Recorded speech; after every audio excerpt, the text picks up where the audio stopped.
What's going on, everybody? This is Michael Stewart-Isaacs. And this is Shemekka Ebony. And this is your next edition of Sunday Stacks. Yes, we are back and we are excited as always to present another phenomenal, well thought out episode of this Sunday Stacks experience. And without further ado, we're going to pronounce our topic of the week, which is we're speaking to imposters and procrastinators.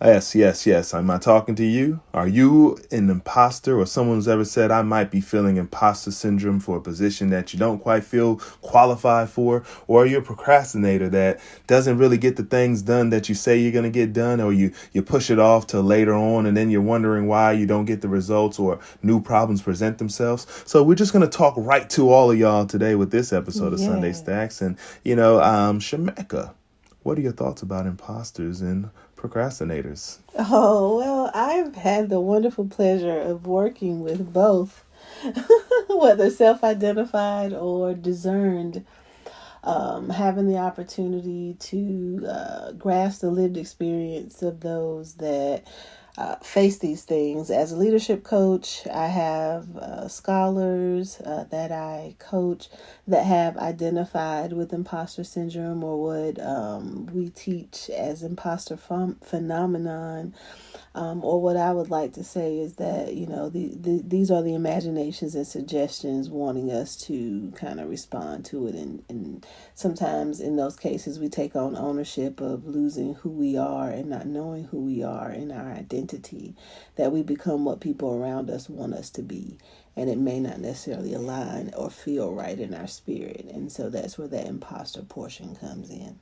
Well, that's a great way to look at it. And I think sometimes, we all out there, I'm sure a lot of y'all can relate and say, yeah, I get you. I feel that as well. And I think that's the point. I think we all have heard of it. We've all been either the person who's, coaching someone out of that space to make them believe in themselves, or we fall victim ourselves to, feeling like, we don't deserve something, or we're not ready for something, or we're not prepared for something. And I think that's just the path of being human. I think we have to realize that every new, obstacle that is presented to us is something that we hopefully would have gained the endurance for, or the capacity for. But it is something that we have to build up, and it's built up in stages. It's almost like the perfect stories when you look at these movies, and you have to watch the hero first, maybe start off with maybe the unassuming person that, you would think would end up being the hero. And that's you, right? The person who thinks they're an imposter. But then over time, you have to kind of go through a journey of training. We can go as far back to Karate Kid, the wax on, wax off, like you have to go through the different stages of doing things that you don't understand right away, that are kind of preparing you for really getting to that place of identity, right? I think that's the word that we want to turn the imposters into, people who are starting to find their identity. I think that might be the deeper root of where imposter syndrome may be coming from, is that you quite haven't identified, and you may be looking at other people to say this is what you would maybe want to model, but not yet commanding within yourself to say what's truly within me. Right. What makes you brilliant? Yeah. Because that's what the set-asides are. I always remind my scholars, like, if you're in the room, you're supposed to be there. And the moment you allow some suggestion or some look to make you cast an imagination contrary to that, then you are victim to walk into a space of feeling like you're not supposed to be there, and taking that on yourself. One thing I realized when we presented at Bea this year, and the playlist for how to be successful, my most highly viewed video was the comments made about imposter syndrome. That's amazing. I think definitely, check that out here on our platforms. You have the Sunday Stacks on YouTube. Definitely like and subscribe. Please share with your friends. Check out previous episodes. There's a lot of great nuggets that we're sharing here. And our goal is just, again, to relate to those. So don't be a procrastinator to catch up with your Sunday Stacks. Yeah. We want to make sure that there's a lot of enriching information. Me and Shemekka have a lifetime of life experiences. I joke, as someone who could look at myself as a procrastinator, someone who started really early in life in my career, but sometimes I feel like I didn't move in all the ways I could have moved to be as far as I wanted to be. But at the same time, I didn't want to be an imposter and be somebody's yes person just to get to a success that didn't feel right with my spirit. And I think that's something that all of us, whether we see ourselves as imposters or even the procrastinators, get your spirit right. Fine tune what makes you motivated, what things you see as success, and then definitely get you some knowledge that you feel that you can bridge the gaps of where you might come a little bit short, but still have the willingness and the ambition and the drive. As we say, go out there and go hustle for what you want and definitely do it with diligence. But speaking of that, we had a unique and exciting week, if I should say weekend. We got to go to a holiday market, and one of the featured guests were Miss Shemekka Ebony with her Black Girl Magic Market, Black Girl Magic Market. Ladies and gentlemen, if you haven't heard of the Black Girl Magic Market, it is a phenomenal vending market and online experience for a community to let them have the tools and resources and awareness that they need to understand what it means to be a pop-up vendor, as well as someone who's growing their capacity as a woman, Black woman, a entrepreneur, owner, establisher, inventors, you name it. Black Girl Magic Market has just built leaders. I mean, it's been phenomenal. And we got a chance to partner with who, Miss Shemekka? Tell us a little bit about it. Well, we had an amazing opportunity to partner with a longtime colleague, friend, advocate, ally, Tammy in Wilmington, with the Wilmington Early College that is on the Cape Fear Community College campus.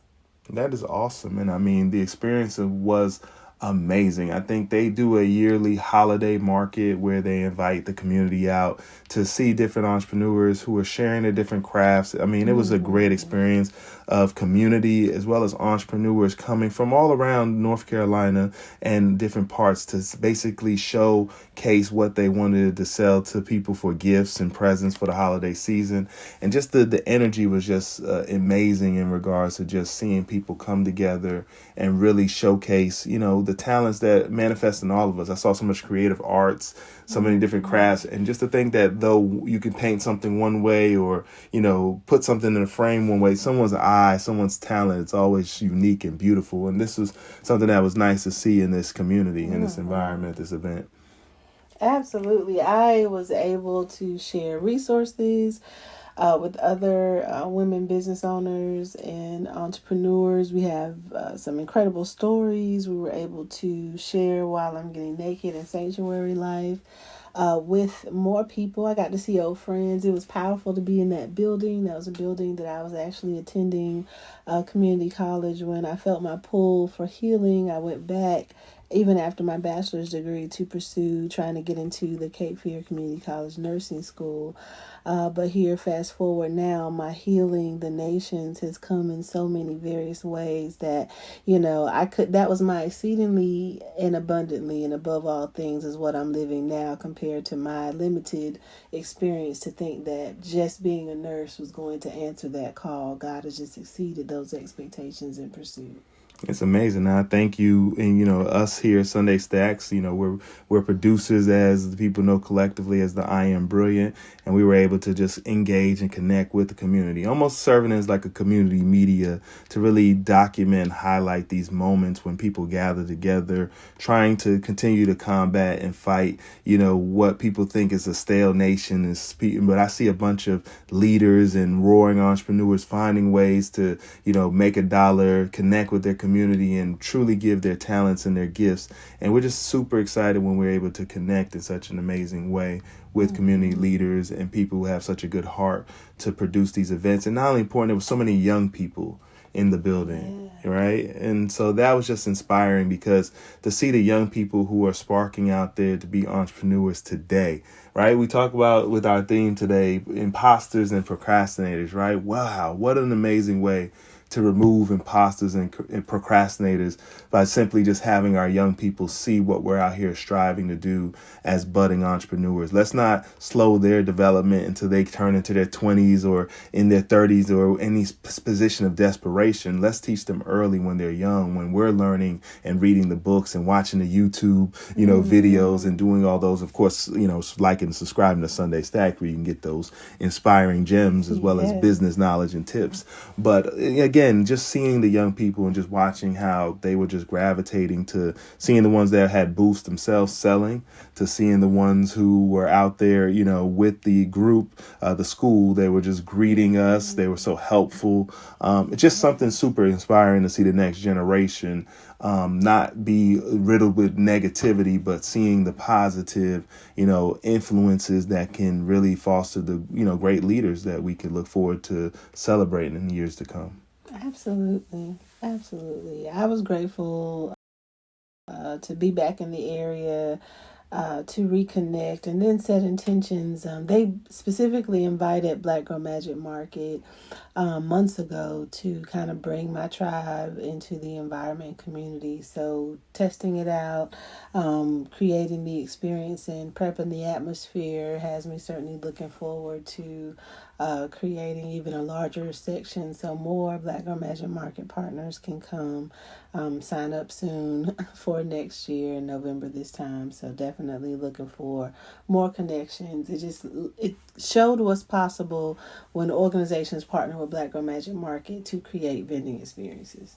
I love it. And I just think it was just a rich experience and very diverse and very open in terms of just learning about so many, again, amazing creative people that are out there finding ways to use crafts and different arts to, take themselves to the next level. So, again, we want to make sure that we remove the thought process of imposter syndrome or procrastination and really just move ourselves into a doing spirit. And we first tap into that with our community, sometimes our local community, sometimes if you're a young person out there in school, just tap in, be a part of things and experiences. And again, these marketplaces, create these marketplaces, chance for people to find different incomes and different ways of, sharpening their sales skills and their presentation skills, their pitch skills, you name it. So definitely was a great experience to watch you. And it was great to watch you with old friends, reconnect, and just learn so many stories about your starts and really celebrate where me and you have even deeper connections in so many ways that I can even imagine. So again, I'm always fortunate to ride around with you in the Shemekka Mobile. If anybody that's never seen it out there, we have a vehicle we call the Shemekka Mobile, and we go to community to community. The song goes, Shemekka Mobile, driving through community, Shemekka Mobile, driving with immunity, Shemekka Mobile, driving to build unity, Shemekka Mobile. So if you ever see us pull up in a community near you, like we did yesterday for our event, definitely honk your horn, shout us out. If you see us in the road, definitely check it out and know that that is a part of the Sunday Stacks family, the Shemekka Mobile, Shemekka Ebony, yes.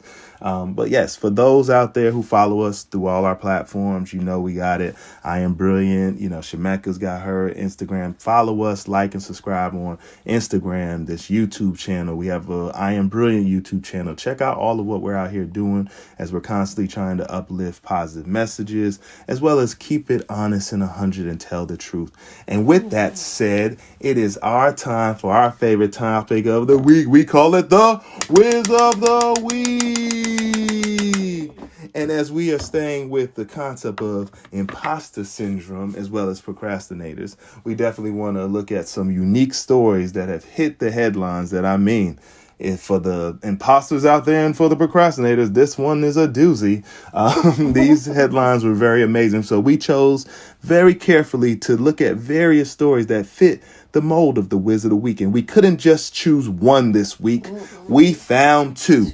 And the reason why we chose two, because, let's say 1 to 2 days seems to be the turnaround time for these whizzes, right? So the two stories we've chosen this week is the Diddy and Cassie story. I know you all are not shocked about that. It's Diddy and Cassie. That has been a big story headline. And the other story we're going to get into is the CEO of OpenAI, which is the maker of ChatGPT, and Sam Altman. He was ousted from his company, and literally within 24 hours, he was back reinstated because supposedly employees and staff threatened to leave the company, and just so many different rumors are going on the internet. But let's pick back up with Diddy and Cassie.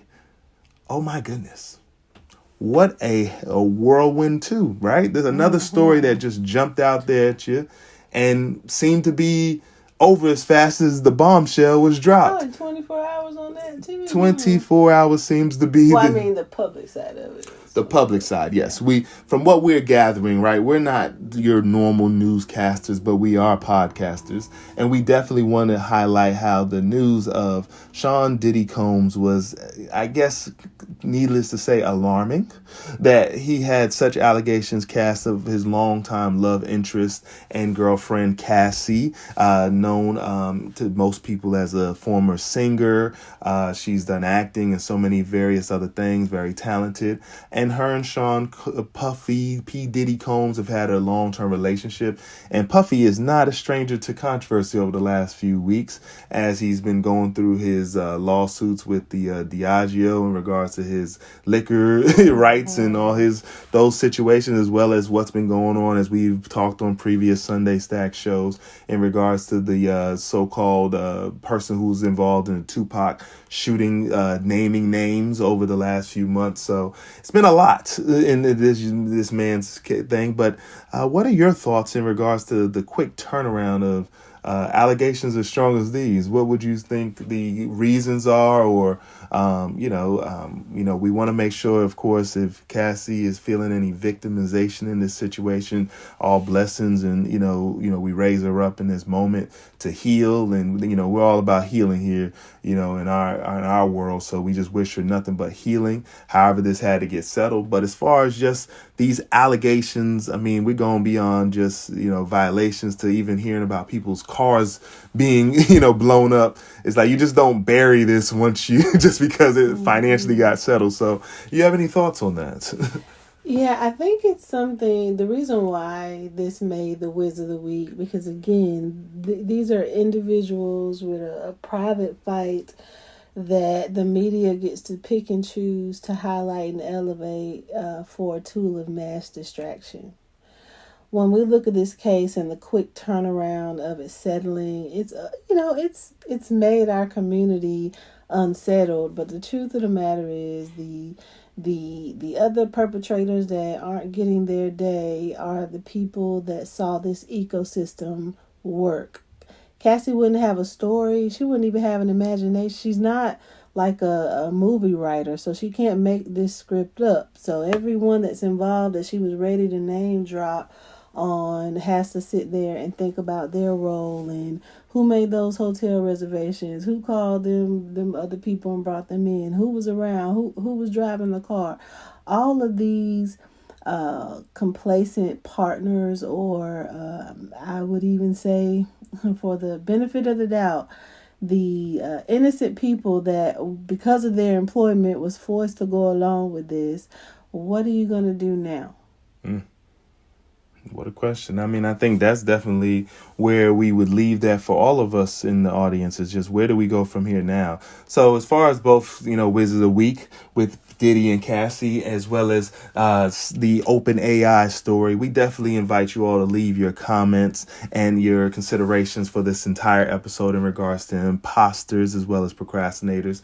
I mean, we definitely want to reflect in how all that connects to, these whizzes of the week, and just how we can set ourselves up sometimes to not authentically be ourselves. And, I definitely want to make sure that in all of this, the truth does come out and everyone can truly understand that all that glitters is not gold on everybody's side of life. So we truly have to reflect and really just be appreciative of the lives we have and what we're creating with our families. As always, here at Sunday Stacks, we focus on family, community, and company. So, mind your business, I guess, should be another motto of that. And so with that, as much as we report on the Wizard of the Week, we choose to mind our business, but here just stating certain facts. And you can do your own research, make your own discernment, but please leave comments in the thing and definitely like and subscribe. Sunday Stacks, we appreciate all you for your constant listening. Please follow me and Shemekka Ebony on our various platforms where you can get so many announcements on all the different tools as well as the different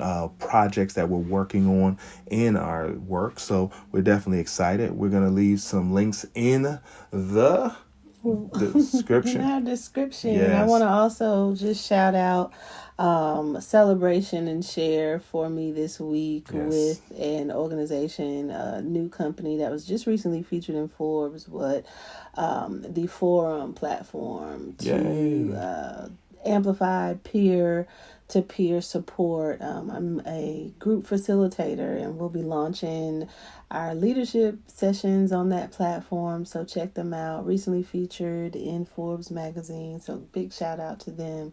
I'm excited to be a facilitator and partner with this new venture. And the link for that will be in the description, so you can learn more about the Forum platform that Shemekka is partnered with. And also too, I have make announcement that I've recently partnered with QuickBooks, Intuit QuickBooks, a software that you can utilize to help organize your business. So working with me and Entrepreneur, we will be promoting the QuickBooks software, offering a 30% discount, especially for these holiday specials coming up. So definitely, again, links will be in the description. So check it out. Definitely the Forum app as well as QuickBooks software. You can find definitely discount links in the description. So please continue to like and subscribe to Sunday Stack, share with a friend and a colleague, and tell them more about what we're here doing. And we appreciate you listening this week. As we always say to close every episode, I am brilliant and you are too. Thank you again for listening, and we look forward to speaking with you all next week.